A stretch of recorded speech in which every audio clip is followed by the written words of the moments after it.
ડાંગ જિલ્લામાં 84 ઇંચ વરસાદ વરસતા મુખ્ય ડેમોમાં નોંધાઈ પાણીની સારી આવક। ડાંગ જિલ્લામાં 84 ઇંચ વરસાદને પગલે મુખ્ય ડેમોમાં પાણીની સારી આવક નોંધાઈ છે। ચોમાસાની સિઝન શરૂ થઈ ગઈ તે અગાઉ ડાંગના ઘણા ડેમો ખાલીખમ થઈ ગયા હતા। જોકે ચોમાસું જેમ જેમ આગળ વધતું ગયું તેમ તેમ સ્થિતિ બદલાઈ ગઈ છે। જિલ્લામાં અત્યાર સુધીમાં સરેરાશ 84 ઇંચ વરસાદ થયો છે। જિલ્લાના ત્રણેય તાલુકામાં ખૂબ જ સારો વરસાદ પડી જતા તેની અસર અહીંના ડેમો તથા નાના ચેકડેમો ઉપર પણ થઈ છે।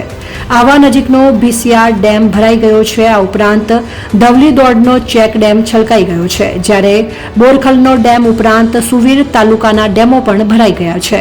ડાંગ જિલ્લાના 40 અને સિંચાઈ વિયર 2ના 14 ચેકડેમો અને નવા 12 ચેકડેમો, અન્ય નાના મોટા ચેકડેમો તેમજ વિયરના પાણીની સારી આવક થવાને કારણે જિલ્લાના મહત્વના ડેમો ભરાઈ ગયા છે અને ડાંગ જિલ્લામાં 84 ઇંચ વરસાદ પડતા આગામી ઉનાળો પાણીની સમસ્યામાંથી રાહત મળશે।